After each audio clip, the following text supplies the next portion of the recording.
한국을 무시한 미국 국방성 부국장의 인생. 단 72시간으로 그의 인생을 송두리째 뒤흔들었습니다. 그가 마덱스에서 본 믿을 수 없는 역대급 광경. 한국의 이것에 까무라치게 경악하는 독일, 이스라엘 전문가들. 어떻게 한국은 미국도 못한 차세대 이것을 개발했을까요? 과연 무엇이 25년 경력 전문가의 인생을 천지개벽하였는지. 10년 전 숨겨진 진실과 함께 밝혀지는 충격적 반전. 그 믿기 힘든 현장 속으로 들어가 볼까요? 미국에서 날아온 오늘의 놀라운 이야기 지금 시작됩니다. 혹시 오늘 처음 오신 분 계신가요? 감동가든의 첫 방문이시라면 처음이에요. 라고 댓글로 인사해주세요. 여러분과 함께 소통하고 싶어요. 그 전에 잠깐 1초 만에 누를 수 있는 버튼을 꼭 눌러주시면 영상 제작에 큰 힘이 됩니다. 그럼 바로 사연 시작하겠습니다. 안녕하십니까? 저는 줄리언 머서라고 합니다. 올해 52세고 미국 국방성 미래전력개발국에서 부국장으로 근무하고 있습니다. 제가 하는 일을 간단히 말씀드리면 미군이 앞으로 어떤 무기와 장비를 사용해야 할지 연구하고 개발하는 업무를 담당하고 있죠. 특히 해군 분야가 제 전문 영역입니다. 저는 MIT에서 해양공학을 전공했고 졸업 후 바로 국방성에 들어왔습니다. 벌써 25년째 이 일을 하고 있는데 그동안 세계 각국의 해군 기술을 분석하고 미군의 차세대 함정 개발에 참여해왔죠. 솔직히 말씀드리면 이 분야에서는 나름 인정받는 편입니다. 동료들도 제 판단력을 신뢰하는 편이거든요. 이 직책에 오르기까지 정말 많은 일들이 있었어요. 영국과의 차세대 구축함 공동 개발, 일본과의 이지스 시스템 업그레이드 프로젝트까지 담당했거든요. 그런 경험들 덕분에 지금의 위치에 올 수 있었다고 생각해요. 하지만 모든 프로젝트가 성공적이었던 건 아닙니다. 특히 10년 전 한국과의 프로젝트는 제게 큰 상처를 남겼거든요. 그 일로 인해 저는 한국이라는 나라에 대해 부정적인 인식을 갖게 되었습니다. 제가 왜 이런 말씀을 드리냐면 며칠 전에 겪은 일이 너무 충격적이어서 누군가에게 털어놓고 싶었기 때문입니다. 제 인생관을 완전히 바꿔놓은 72시간의 이야기를 들려드리고 싶어요. 솔직히 지금도 믿기지 않는 일들이었거든요. 사건은 그날 아침 워싱턴 국방성 건물 15층에서 시작됐습니다. 평소처럼 아침 브리핑을 준비하고 있는데 예상치 못한 명령을 받게 됐거든요.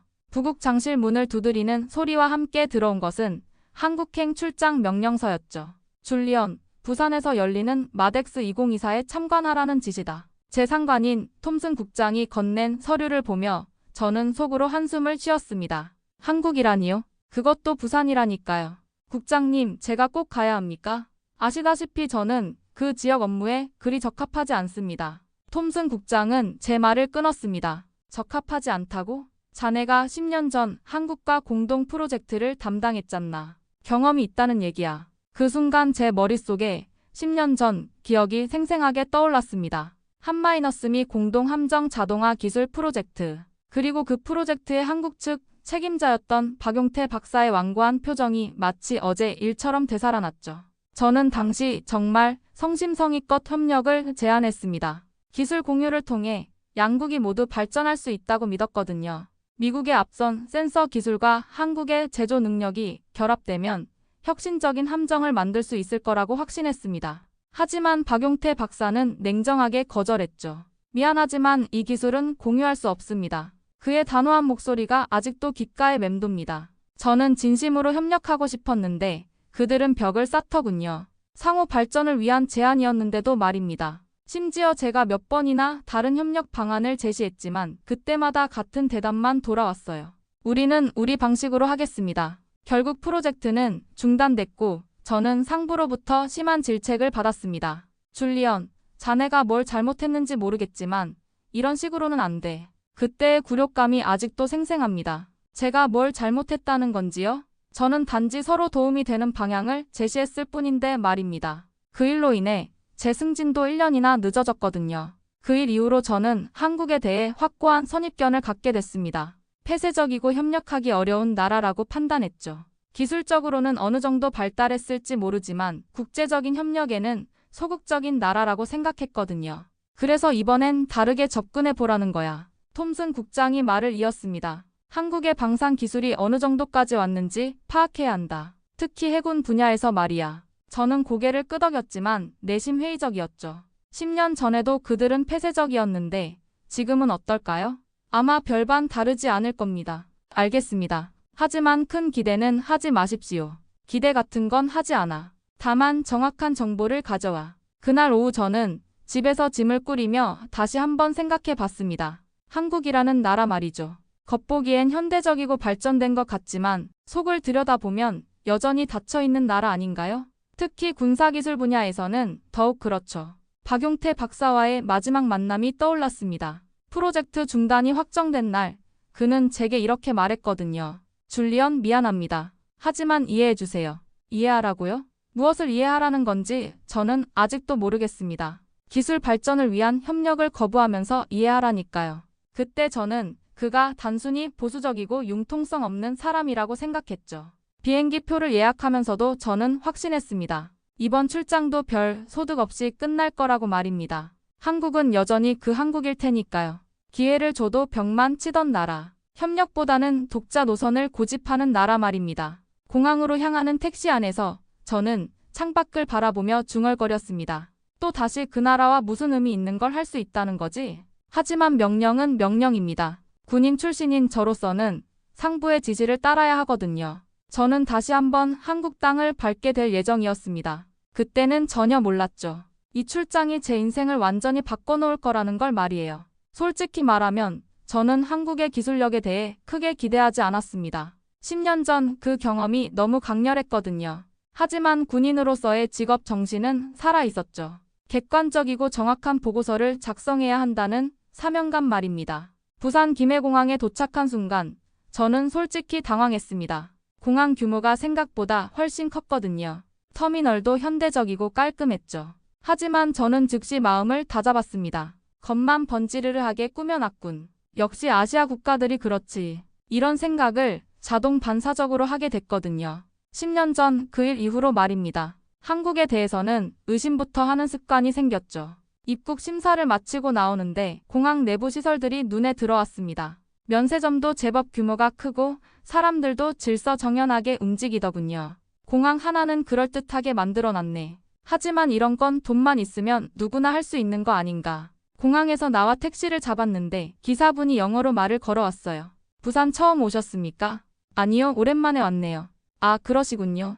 부산 많이 바뀌었을 겁니다. 창밖을 바라보니 정말 많이 바뀐 것 같았습니다. 고층 빌딩들이 즐비하게 서 있고 도로도 넓고 깨끗하더군요. 하지만 저는 마음속으로 비웃었습니다. 전형적인 개발도상국 스타일이네. 겉모습만 화려하게 만들어서 선진국인 척하는 거지. 택시가 시내로 들어가면서 보게 된 풍경들도 마찬가지였습니다. 깔끔하게 정비된 도로, 현대적인 상가들까지는 좋았지만 저는 계속 의심의 눈초리로 바라봤거든요. 호텔에 도착해서 체크인을 하는데 로비가 상당히 고급스러웠습니다. 대리석 바닥에 샹들리에까지 달려있더군요. 프런트 직원도 영어로 응대했고요. 머서님, 환영합니다. 편안한 숙박 되시기 바랍니다. 방으로 올라가는 엘리베이터 안에서 저는 또 생각했죠. 외국인 전용 호텔인가? 이런 건 돈만 있으면 어느 나라든 만들 수 있어. 방에 짐을 풀고 잠시 휴식을 취한 후 저녁을 먹기 위해 로비로 내려왔습니다. 그런데 한쪽 구석에서 노트북을 펼쳐놓고 열심히 일하는 젊은 남자가 보였어요. 그런데 그 노트북에 붙어있는 스티커가 눈에 들어왔습니다. 하나오션, 해양 관련 회사인 것 같았죠. 그 남자는 20대 후반쯤 되어 보였는데 꽤 집중해서 작업하고 있었습니다. 저는 호기심에 그쪽으로 걸어갔어요. 실례합니다. 하나오션에서 일하시나요? 그 남자가 고개를 들었습니다. 인상이 선량해 보였어요. 아, 네. 안녕하세요. 저는 박세연이라고 합니다. 줄리언 머서입니다. 미국에서 왔어요. 세연 씨는 반갑게 인사했습니다. 아, 마덱스 보러 오셨나요? 네, 그렇습니다. 하나오션은 어떤 회사인가요? 조선업체입니다. 군함도 만들고 상선도 만들고요. 저는 속으로 생각했습니다. 조선업체라. 그래봤자 우리 기술 베껴서 만드는 수준이겠지. 그렇군요. 마덱스에도 참가하시나요? 네, 저희도 참가합니다. 이번에 새로운 함정 설계를 선보일 예정이에요. 세연 씨의 말투에는 자신감이 묻어났습니다. 하지만 저는 그저 우물 안개구리에 자신감 정도로 받아들였죠. 그렇습니까? 어떤 종류의 함정인가요? 내일 전시장에서 보시면 아실 텐데요. 혁신적인 설계라고 자부합니다. 저는 내심 비웃었습니다. 혁신적인 설계라니요. 한국에서 무슨 혁신적인 설계가 나올 수 있을까요? 감사합니다. 혹시 내일 전시장에서 뵙게 되면 자세히 설명해 주시겠어요? 물론이죠. 기꺼이 설명해 드리겠습니다. 저는 고개를 끄덕이며 자리를 떴습니다. 하지만 마음속으로는 이렇게 생각했어요. 설명이라. 뭘 설명할 게 있다고. 그냥 외국 기술 베낀 거 자랑하는 거겠지. 호텔 레스토랑에서 저녁을 먹으면서도 저는 계속 비판적이었습니다. 음식은 그럭저럭 먹을 만했어요. 하지만 미국이나 유럽 요리에 비하면 수준이 떨어진다고 생각했죠.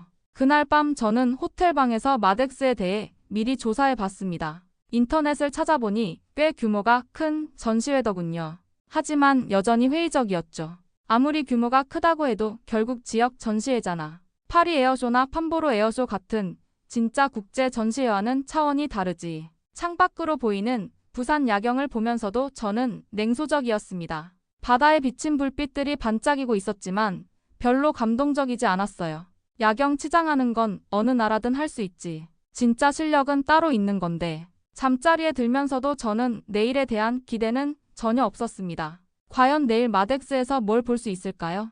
아마 예상 범위 내의 것들만 보게 될 거라고 확신했죠. 한국 기업들이 외국 기술 베껴서 만든 것들을 자랑스럽게 전시하는 모습 말입니다. 저는 이미 결론을 내리고 있었거든요. 한국은 여전히 기술 후진국이고 독자적인 개발 능력은 없는 나라라고 말이죠. 내일은 그저 그런 확신을 재확인하는 시간이 될 거라고 생각했습니다. 하지만 그때는 몰랐습니다. 로비에서 만난 그 젊은 엔지니어 박세현 씨가 제 편견을 깨뜨릴 중요한 열쇠를 쥐고 있다는 것을 말이에요. 그리고 그의 회사 하나오션이 얼마나 놀라운 기술을 가지고 있는지도 전혀 몰랐거든요. 제 고정관념이 얼마나 잘못됐는지를 깨닫게 해줄 놀라운 경험들이 기다리고 있다는 것도 말입니다. 다음 날 아침, 저는 마덱스 전시장으로 향했습니다. 택시에서 내리자마자 보게 된 광경에 잠시 멈칫했죠. 전시장 규모가 생각보다 훨씬 컸거든요. 백스코라는 곳이었는데 건물 자체가 상당히 거대했습니다. 건물만 크게 지어놨네. 역시 아시아 특유의 허세구나. 저는 이런 것들을 많이 봐왔거든요. 개발도상국들이 자주 쓰는 수법이죠. 겉모습만 화려하게 만들어서 선진국인 척하는 거 말입니다. 입구에서 등록을 마치고 안으로 들어가는데 각국 군복을 입은 장성들과 관계자들이 생각보다 많이 보였습니다. 미국뿐만 아니라 유럽, 중동, 심지어 아프리카에서 온 것 같은 사람들까지 말이죠. 이게 진짜 지역 전시회가 맞나? 왜 이렇게 사람이 많지? 저는 의아해했지만 곧 답을 찾았다고 생각했습니다. 아마 한국 정부에서 돈을 뿌려서 사람들을 끌어모은 거겠죠. 실속 없는 전시회를 포장하기 위한 전형적인 수작이라고 판단했거든요. 전시장 내부로 들어가니 정말 대규모였습니다. 각국의 방산업체들이 부스를 차려놓고 있었고 실제 장비들도 전시되어 있더군요. 하지만 저는 여전히 냉소적이었죠. 규모만 키워놨지 정작 핵심 기술은 없을 거야. 그때 익숙한 목소리가 들려왔습니다. 줄리언, 이게 누구야? 뒤돌아보니 프랑스 국방 컨설턴트인 루이 드 샤를르가 손을 흔들며 다가오고 있었어요. 저는 정말 반가웠습니다. 적어도 서구 선진국 사람과 제대로 된 이야기를 할 수 있겠다는 생각이 들었거든요. 루이, 여기서 만나다니 정말 반갑네요. 나도 깜짝 놀랐어. 자네가 이런 곳까지 올 줄은 몰랐거든. 대체 어쩐 일로? 상부 명령이에요. 한국의 해군 기술 수준을 파악하라고 하더군요. 루이는 피식 웃었습니다. 한국 기술 수준이라. 대체 뭘 파악할 게 있다고 그러는 거야? 저는 루이의 반응에 완전히 동조했죠. 역시 제 생각이 맞았다는 확신이 들었거든요. 저도 정확히 그렇게 생각해요. 하지만 명령이니까 어쩔 수 없잖아요. 한국은 항상 겉만 번지르르 하지. 본질적인 기술은 전혀 없어. 자네도 잘 알잖아? 루이의 말에 저는 고개를 끄덕였습니다. 하지만 이상하게도 마음 한구석이 어딘가 불편했어요. 왜 그런지는 정확히 모르겠지만 말이죠. 그런데 이번 전시의 규모는 생각보다 꽤 크네요. 그거야 당연히 돈 뿌려서 사람 끌어모은 거지. 실제 내용은 뻔할 거야. 기껏해야 우리 서구 기술 베낀 것들 전시해놓고 자기들이 개발한 것처럼 포장하는 거겠어. 저는 루이의 말에 깊이 공감했습니다. 실제로 한국이 독자적으로 개발할 수 있는 고급 기술이 뭐가 있겠어요? 루이, 혹시 한국 업체들 부수도 벌써 봤나요? 물론이지. 벌써 몇 군데 돌아봤어. 정확히 예상한 대로더라고. 독창성이라고는 눈 씻고 찾아봐도 없더군. 루이는 계속해서 한국을 신랄하게 비판했습니다. 특히 하나오션이라는 회사 부스를 봤는데 정말 가관이야. 뭔가 엄청나게 대단한 것처럼 포장해놨지만 실제로는 기존 기술들 대충 짜깁기한 수준이더라고. 저는 어젯밤 호텔에서 만난 박세현 씨가 떠올랐습니다. 그가 그렇게 자신있게 혁신적인 설계라고 말했는데 역시 착각이었나 보군요. 역시 그렇군요. 어젯밤에 그 회사 직원을 만났는데 엄청나게 자신만만하더라고요. 그거야 한국 사람들 전형적인 특징이야. 완전한 우물 안개구리들이지. 진짜 세계 수준이 어느 정도인지 전혀 모르니까 자신들이 대단한 줄 착각하는 거야. 루이의 말에 저는 완전히 동의했죠. 한국 사람들이 자신감이 넘치는 이유가 바로 그것 때문이었군요. 루이와 함께 전시장을 좀 더 둘러보면서 저는 점점 더 확신하게 됐습니다. 한국은 여전히 기술 후진국이고 이 전시회도 그저 국가적 허세에 불과하다는 생각 말이에요. 하지만 계속 이상한 점들이 눈에 띄었습니다. 각국에서 온 군 관계자들의 표정이 생각보다 너무 진지했거든요. 단순히 예의상 참석한 사람들 같지는 않았어요. 특히 독일과 이스라엘에서 온 것 같은 군사 전문가들이 한국 업체들 부스에서 열띤 토론을 벌이고 있는 모습을 봤어요. 그들의 표정은 정말 심각했습니다. 루이, 저 사람들은 대체 뭘 그렇게 진지하게 보고 있는 거죠? 글쎄 아마 예의상 그런 척하는 거겠지. 아니면 정말 아무것도 몰라서 속는 거거나. 저는 루이의 말에 고개를 끄덕였지만 여전히 의문이 들었습니다. 저 사람들이 정말 그렇게 쉽게 속을 바보들일까? 자, 그럼 본격적으로 한국 업체들 부스나 구경해볼까? 얼마나 한심한 수준인지 직접 확인해보자고. 루이의 제안에 저는 흔쾌히 동의했습니다. 어차피 정확한 보고서를 써야 하니까 직접 봐야겠죠. 하지만 마음속으로는 이미 결론을 내리고 있었습니다.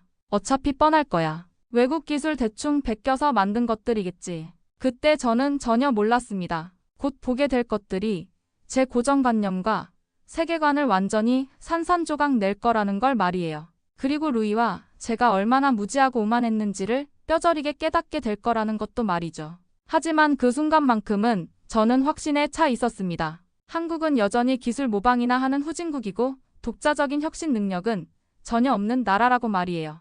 루이와 저는 한국 업체들이 몰려있는 구역으로 향했습니다. 가장 먼저 눈에 들어온 것은 HD현대 부스였어요. 규모가 상당히 컸고 사람들도 많이 몰려 있었죠. 자, 저기 봐. 역시 규모만 크게 해놨네. 루이가 비웃으며 말했습니다. 저도 동감이었어요. 전형적인 한국식 과시라고 생각했거든요. 하지만 부스 중앙에 전시된 모형을 보는 순간 저는 잠시 말문이 막혔습니다. 복층 구조의 거대한 항공모함 모형이 있었거든요. 일반적인 항모와는 완전히 다른 설계였습니다. 갑판이 두 층으로 나뉘어져 있고 함교 구조도 기존과는 전혀 달랐어요. 이건 대체 뭐야? 미친 디자인이네. 저는 조롱하는 투로 말했습니다. 이런 황당한 설계가 실제로 작동할 리 없잖아요. 루이도 마찬가지였습니다. 정말 이상한 설계네. 도대체 뭘 생각하고 만든 거야? 그런데 이상한 건 주변에 몰려있는 해외군 장성들과 엔지니어들의 반응이었습니다. 그들이 열띤 토론을 벌이고 있었거든요. 단순히 비웃는 게 아니라 정말 진지하게 분석하고 있었어요. 독일 해군 소장으로 보이는 사람이 말하고 있었습니다. 이 복층 구조는 항공기 운영 효율성을 획기적으로 높일 수 있겠는데요. 옆에 있던 이스라엘 군사 전문가도 고개를 끄덕였어요. 상층 갑판에서 이착륙, 하층 갑판에서 정비와 재무장을 동시에 할 수 있다면 저는 점점 의아해졌습니다. 이 사람들이 정말 진지하게 받아들이고 있는 건가요? 그때 익숙한 목소리가 들려왔습니다.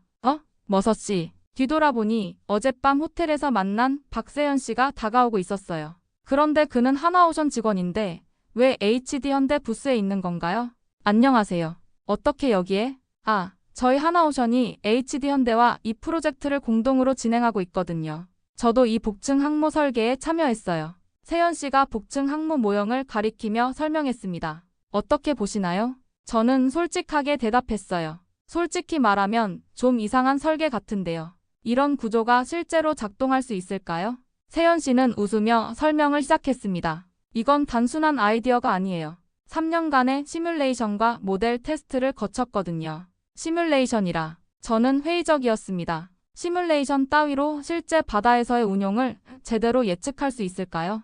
하지만 세현 씨는 계속 설명했어요. 복층 구조로 인해 항공기 운영률을 기존 대비 40% 향상시킬 수 있습니다. 그리고 함정 자체의 안정성도 오히려 증가하죠. 루이가 끼어들었습니다.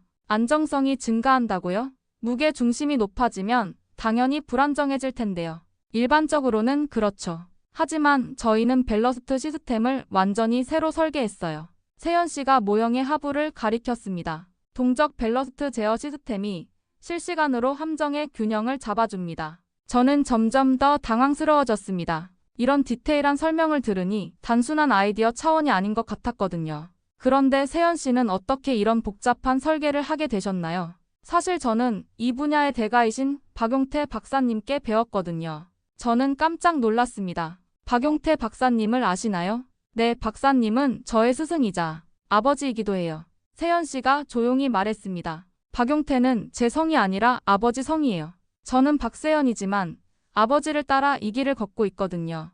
저는 충격을 받았습니다. 박용태 박사의 아들이라고요? 그럼 어젯밤부터 지금까지 제가 만나고 있던 사람이 바로 그분의 아들이었던 거군요. 아버지께서 생전에 머서씨 얘기를 자주 하셨어요. 정말 훌륭한 엔지니어라고 진정성 있는 분이라고 하셨거든요. 그런데 왜 10년 전에 아버지께서는 항상 말씀하셨어요. 진정한 협력은 서로를 이용하는 게 아니라 서로를 존중하는 거라고요. 세연 씨의 말을 들으면서 저는 뭔가 놓치고 있는 게 있다는 생각이 들었습니다. 아버지께서 늘 강조하셨던 건 독창성이었어요. 남의 것을 베끼지 말고 우리만의 기술을 만들어야 한다고 하셨거든요. 굽히지 않을 기술이요? 네, 바로 그거예요. 아버지의 철학이 바로 이 복층 항모에도 들어가 있어요. 세연 씨가 자랑스럽게 말했습니다. 작은 나라는 생존을 위해 다르게 생각해야 해요. 남들과 같은 방식으로는 살아남을 수 없거든요. 그 말이 저에게 묘한 울림을 줬습니다. 작은 나라의 생존 전략. 저는 그런 관점에서 생각해 본 적이 없었거든요. 그때 주변에서 감탄사가 터져 나왔습니다. 프랑스 해군 제독이 복층 항모 모형을 보며 말하고 있었어요. 이런 발상은 어떻게 나온 거죠? 정말 혁신적인데요. 세연 씨가 대답했습니다. 아버지께서 물려주신 철학 덕분이에요. 따라하지 말고 앞서가라는 가르침 말이죠. 루이는 여전히 회의적이었습니다. 아무리 그래도 이런 복잡한 구조가 실제로 작동할 리 없어요. 하지만 주변의 군사 전문가들은 점점 더 진지해지고 있었습니다. 그들의 표정을 보니 이게 단순한 허세가 아닐 수도 있겠다는 생각이 들기 시작했어요. 저는 생각에 잠겼습니다. 박용태 박사의 아들이 이런 기술을 개발하고 있다니요. 정말 제가 지금까지 한국을 잘못 이해하고 있었던 건 아닐까요? 세연 씨를 보면서 저는 박용태 박사가 떠올랐습니다. 과연 그분은 왜 10년 전 협력을 거부했던 걸까요? 혹시 지금 보고 있는 이런 독창적인 기술을 위해서였을까요? 제 확신에 처음으로 금이 가기 시작했습니다. HD 현대 부스를 떠난 후 저는 계속 혼란스러웠습니다. 세연 씨의 말이 머릿속에서 맴돌았거든요. 박용태 박사가 저를 좋게 평가했다는 말, 그리고 굽히지 않을 기술이라는 표현까지 말이에요. 루이는 여전히 비판적이었습니다. 줄리언, 저 애들 말에 속지 마. 한국인들은 원래 말을 그럴듯하게 하거든. 저는 고개를 끄덕였지만 마음 한구석이 불편했어요. 뭔가 제가 놓치고 있는 게 있는 것 같았거든요. 전시장을 더 둘러보다가 저는 한산한 중소기업 부스들이 모여있는 구역을 발견했습니다. 대기업 부스들과는 달리 사람도 별로 없고 규모도 작았죠. 저는 호기심에 그쪽으로 발걸음을 옮겼어요. 여기는 뭐 볼 게 있겠어? 작은 회사들이나 모여있는 곳인데. 루이가 따라오면서 말했습니다. 하지만 저는 계속 걸었어요. 오히려 이런 곳에서 진짜 한국의 수준을 확인할 수 있을 것 같았거든요. 그런데 한 부스에서 이상한 것을 발견했습니다. 작지만 묘한 형태의 함정 모형이 전시되어 있었어요. 일반적인 군함과는 완전히 다른 각진 디자인이었죠. 스텔스 함정 같았는데 크기가 생각보다 작았습니다. 이건 뭐지? 저는 가까이 다가가서 살펴봤어요. 함정 표면이 매끄럽고 각이 져 있어서 레이더 반사를 최소화하는 설계 같았습니다. 하지만 크기가 너무 작았어요. 실용성이 있을까 싶었죠. 그때 세연 씨가 다시 나타났습니다. 그는 제가 이 구역에 있는 걸 보고 놀란 것 같았어요. 머서씨, 여기는 어쩐 일로 오셨어요? 그냥 둘러보고 있었어요. 이 함정은 뭔가요? 세연 씨가 그 작은 스텔스함을 바라보며 말했습니다. 이건 저희가 개발한 소형 이지스함이에요. 소형 이지스함이라고요? 저는 의외였어요. 이지스 시스템은 미국이 개발한 고급 방공 시스템이거든요. 한국이 독자적으로 소형화했다는 게 믿어지지 않았어요. 네, 크기는 작지만 드론 10대가 입에 하나로 움직입니다. 세연 씨가 자세히 설명해 주었어요. 함정 자체가 드론 모함 역할을 하는 거죠. 무인 항공기들이 여기서 출발해서 정찰과 공격 임무를 수행합니다. 저는 점점 더 놀랐습니다. 드론 10대를 운용하는 소형 함정이라니요. 이런 개념은 미국에서도 아직 실용화하지 못한 기술이었거든요. 정말 작동하나요? 이론적으로는 가능하겠지만 실제로는 이미 해상 시험을 마쳤어요. 작년에 실제 바다에서 테스트했거든요. 세연 씨의 말에 저는 충격을 받았습니다. 실제 시험까지 마쳤다고요? 루이가 끼어들었습니다. 말도 안 돼요. 이런 작은 함정으로 뭘 할 수 있다고 생각해요. 세연 씨가 침착하게 대답했습니다. 작은 함정이지만 할 수 있는 일이 많아요. 특히 연안 방어나 특수작전에서는 오히려 유리하죠. 어떻게 유리하다는 거죠? 크기가 작으니까 적의 레이더에 잘 잡히지 않아요. 그리고 연료비도 적게 들고 유지비도 저렴하죠. 무엇보다 대량 생산이 가능해요. 저는 세연 씨의 설명을 들으면서 생각에 잠겼습니다. 확실히 논리적인 접근이었어요. 큰 함정 하나보다 작은 함정 여러 대가 더 효율적일 수도 있겠다는 생각이 들었거든요. 줄리언, 작은 나라가 왜 이런 집요한 설계를 하는지 아세요? 세연 씨가 갑자기 물었습니다. 저는 고개를 저었어요. 작은 나라는 살아남기 위해 큰 나라보다 훨씬 더 멀리 봅니다. 그 말이 가슴에 와닿았습니다. 작은 나라의 생존 전략, 제한된 자원으로 최대 효과를 내야 하는 상황 말이에요. 큰 나라는 자원이 많으니까 기존 방식을 고수해도 괜찮아요. 하지만 작은 나라는 다르게 생각해야 해요. 남들이 안 가는 길을 가야 살아남을 수 있거든요. 저는 점점 더 혼란스러워졌습니다. 한국을 단순히 기술 후진국으로 생각했는데 이런 철학적 접근까지 있었다니요. 루이는 여전히 회의적이었습니다. 그래도 실전에서는 어떨지 모르잖아요. 이론과 현실은 다르거든요. 하지만 저는 다른 생각이 들기 시작했어요. 혹시 제가 지금까지 잘못 보고 있었던 건 아닐까요? 세연 씨가 다른 모형을 가리켰습니다. 이건 무인 잠수함이에요. 완전히 자율항행이 가능하죠. 무인 잠수함이요? 네, 인공지능으로 작동해서 사람이 타지 않아도 임무를 수행할 수 있어요. 정찰이나 기뢰 제거 같은 위험한 작업에 쓸 수 있고요. 저는 놀랐습니다. 무인 잠수함 기술은 최첨단 기술이거든요. 미국도 아직 개발 단계인데 한국이 이미 만들었다는 거예요. 정말 놀랍네요. 이런 기술들을 언제부터 개발하기 시작했나요? 오래전부터요. 박용태 박사님 시절부터 시작된 프로젝트들이 많아요. 또 박용태 박사 얘기가 나왔습니다. 저는 점점 더 궁금해졌어요. 그분이 도대체 어떤 사람이었을까요? 박사님께서 자주 말씀하셨어요. 따라가지 말고 앞서 가라고요. 남의 것 베끼지 말고 우리만의 길을 찾으라고 하셨거든요. 세연 씨의 말을 들으면서 저는 뭔가 깨닫기 시작했습니다. 제가 한국을 너무 단순하게 봤던 것 같아요. 그들에게는 그들만의 철학과 전략이 있었던 거죠. 머서 씨, 혹시 시간 있으시면 다른 것도 보여드릴까? 세연 씨가 제안했습니다. 저는 고개를 끄덕였어요. 이제 정말 궁금해졌거든요. 한국이 어디까지 왔는지 말이에요. 저의 생각에 균열이 더욱 깊어지기 시작했습니다. 세연 씨의 안내로 저는 전시장의 특별구역으로 향했습니다. VIP만 초대되는 비공개 브리핑 장소라고 했어요. 솔직히 저는 회의적이었습니다. 한국에서 무슨 특별한 브리핑이 있을까 싶었거든요.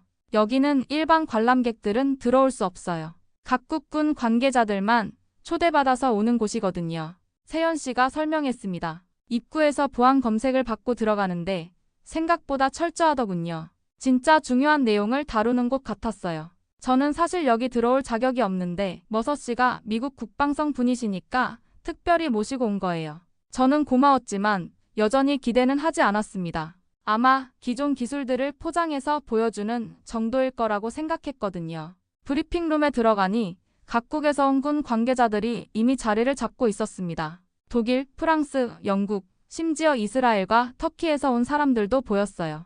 이들의 표정이 모두 진지했습니다. 하나오션 기술 브리핑을 요청하셨다고 들었습니다. 세연 씨가 앞쪽 담당자에게 말했어요. 저는 솔직히 억지로 들어온 느낌이었습니다. 그냥 한번 보자는 심정이었죠. 무대에 나타난 사람은 김진우 CTO라고 소개되었습니다. 50대 중반쯤 되어 보이는 분이었는데 첫인상부터 범상치 않았어요. 차분하면서도 자신감이 넘쳤거든요. 여러분, 오늘 보여드릴 것은 한국이 지난 10년간 개발해온 차세대 해군 기술입니다. 김진우 CTO가 말을 시작했습니다. 그런데 스크린에 나타난 첫 번째 영상을 보는 순간 저는 눈을 의심했어요. 전자기식 캐터펄트 실험 영상이었습니다. 함재기가 갑판에서 순식간에 가속되어 이륙하는 모습이었죠.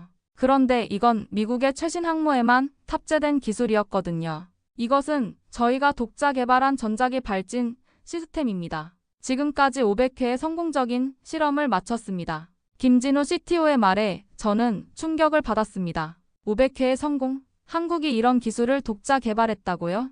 옆자리에 독일 해군 준장이 질문했습니다. 출력과 효율성은 어느 정도입니까? 미국의 이멀스 시스템과 동등한 수준입니다. 다만 저희는 유지보수가 더 간편하도록 설계했죠. 저는 믿을 수 없었습니다. 이멀스는 미국이 수십 년간 개발한 최첨단 기술이거든요. 한국이 그것과 동등한 기술을 가지고 있다니요.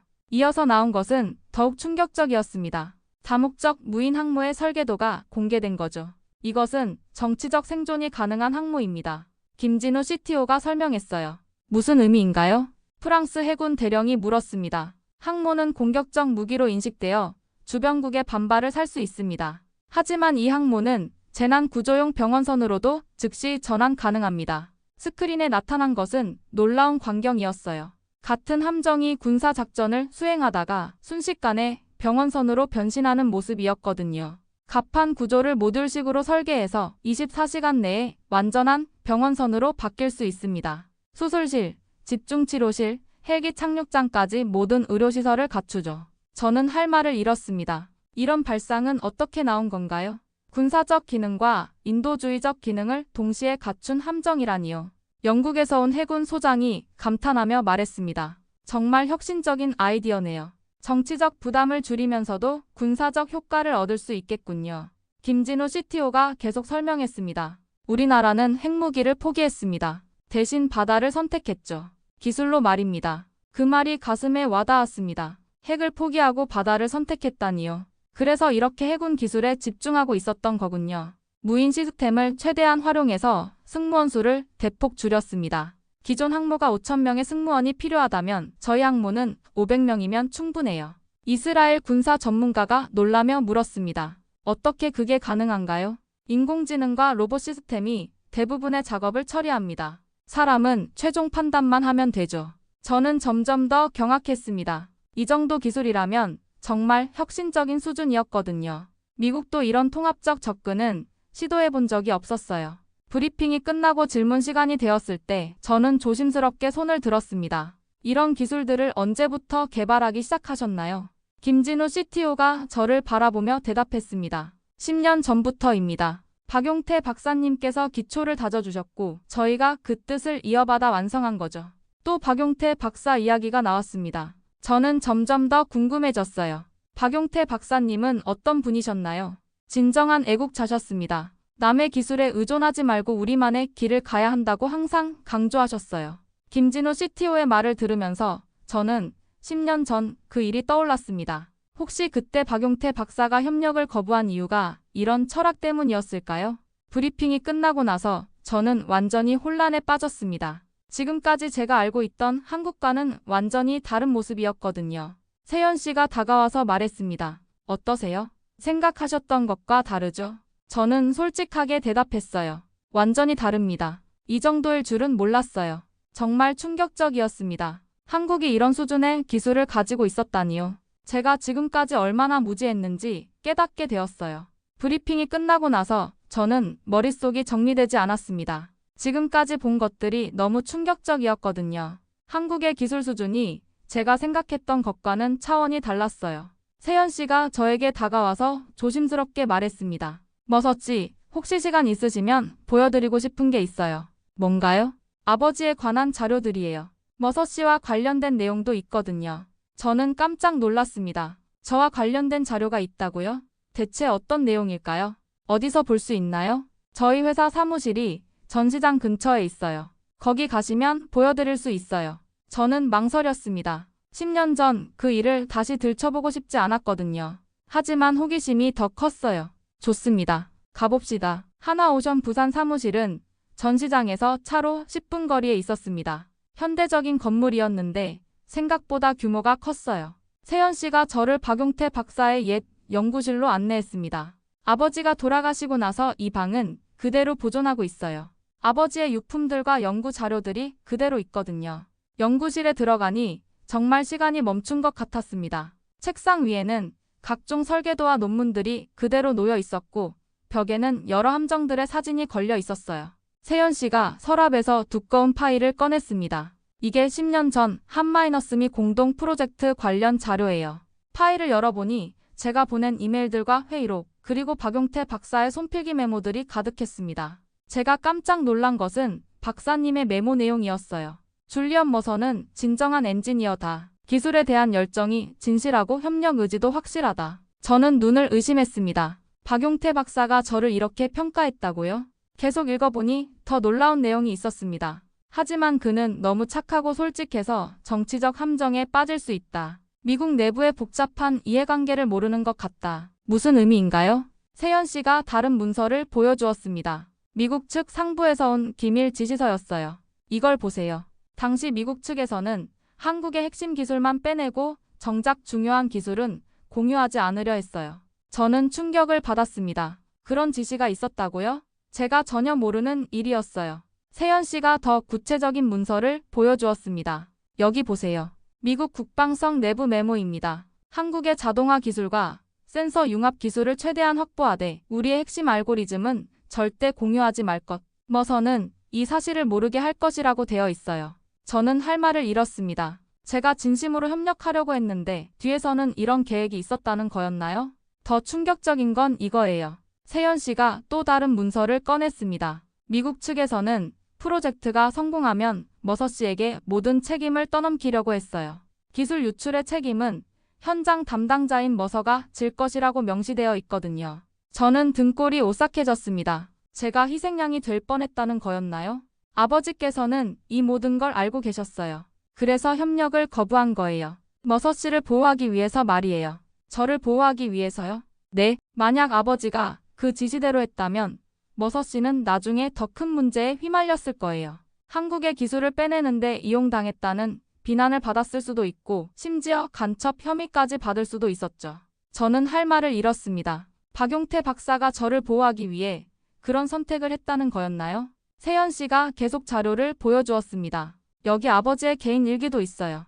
일기를 보니 더욱 놀라운 내용이 적혀 있었습니다. 줄리언은 좋은 사람이다. 하지만 이 프로젝트의 진짜 목적을 모르고 있다. 그를 이용하려는 사람들로부터 지켜야 한다. 비록 그가 나를 오해하게 되더라도. 저는 눈물이 날 것 같았습니다. 박용태 박사가 저를 위해 그런 희생을 했다는 거였어요. 아버지가 자주 말씀하셨어요.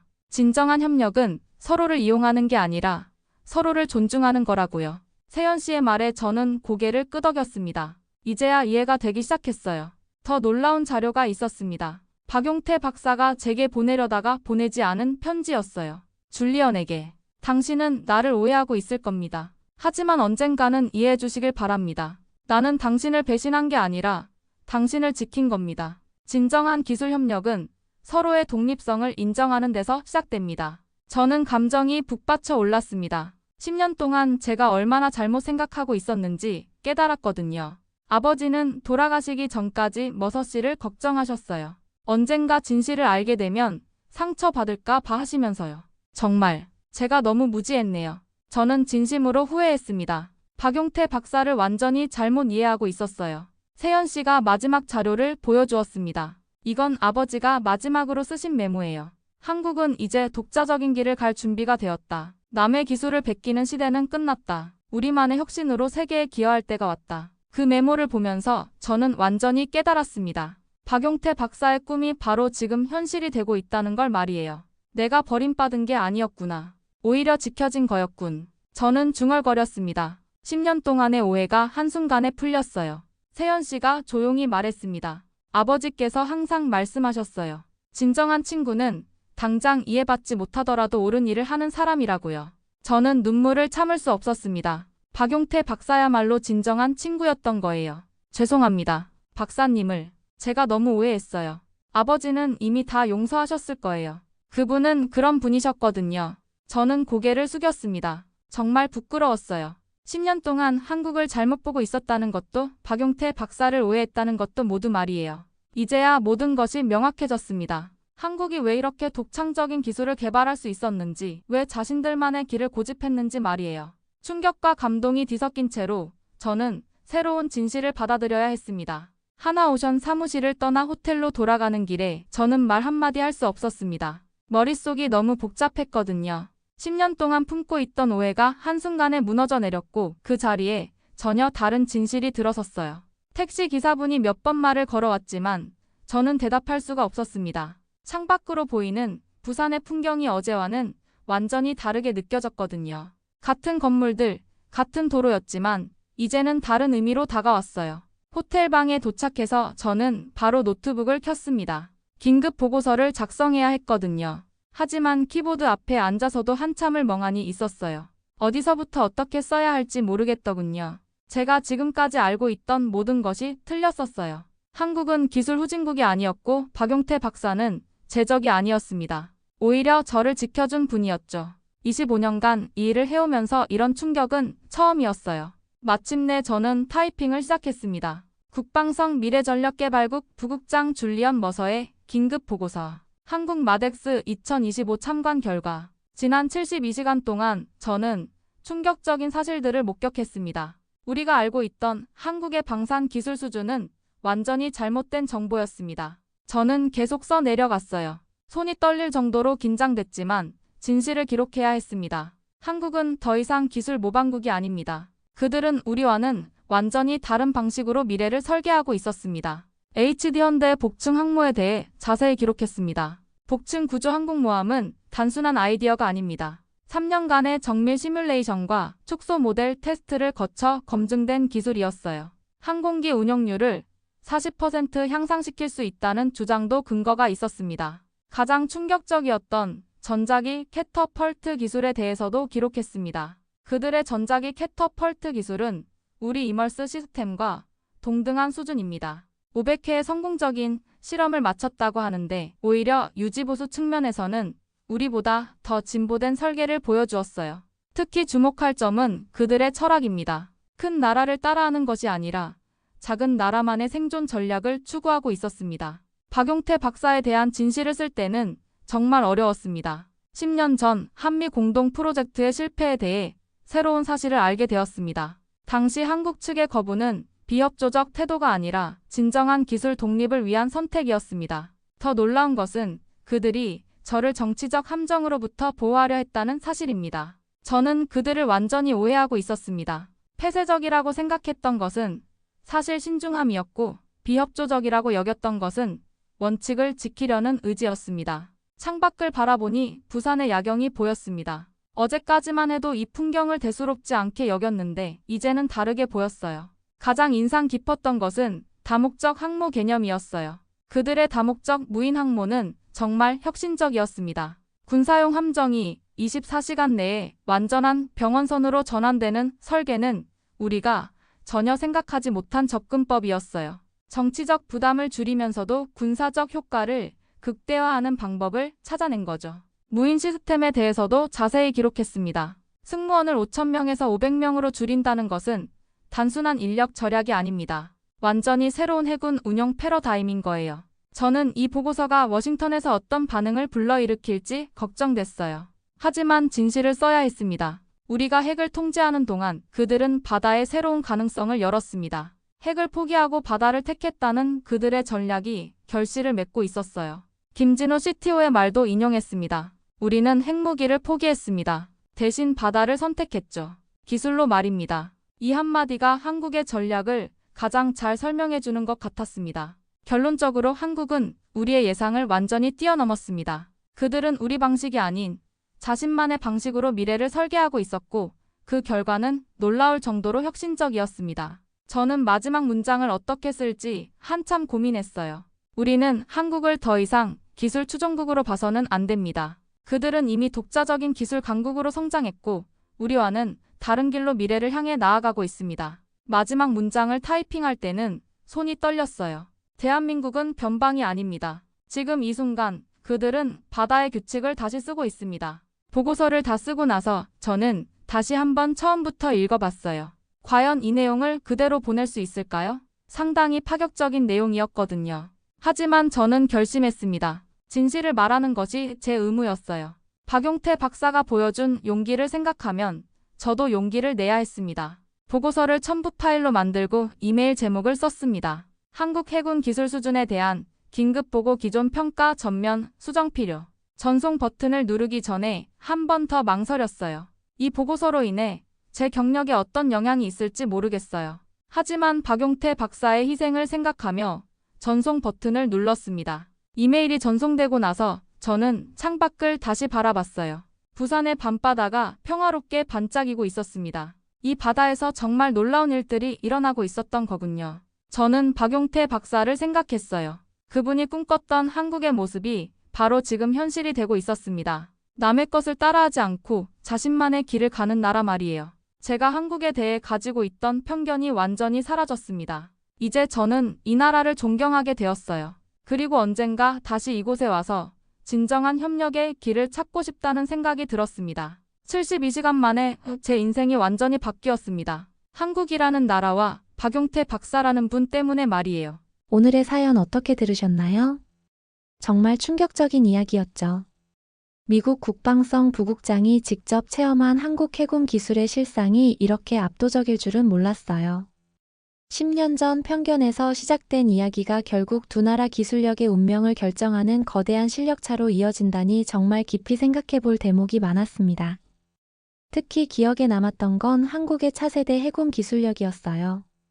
복층 항모, 전자기 캐터펄트, 무인 잠수함까지 미국도 못한 혁신적 설계가 실제로 작동한다는 그 현실이 정말 강렬했습니다.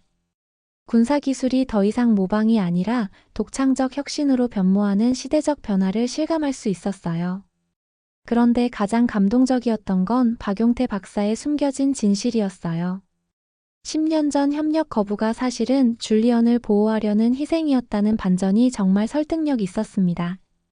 진정한 협력은 서로를 이용하는 게 아니라 존중하는 거라는 메시지가 깊게 와닿았네요. 물론 이 사연이 모든 관점에서 완벽한 사실인지는 개별적으로 판단할 영역이겠죠. 하지만 확실한 건 급변하는 현실에서 한국의 독창적인 기술력이 얼마나 압도적인지 깨우칠 수 있었다는 점이네요. 한국의 혁신적인 해군 기술에 대해 여러분은 어떻게 생각하시나요? 댓글로 여러분의 의견도 자유롭게 남겨주세요. 구독자 여러분, 당신의 하루가 따뜻한 진실로 채워지길 바랍니다. 감동가든이었습니다. 항상 고맙습니다. 그리고 사랑합니다.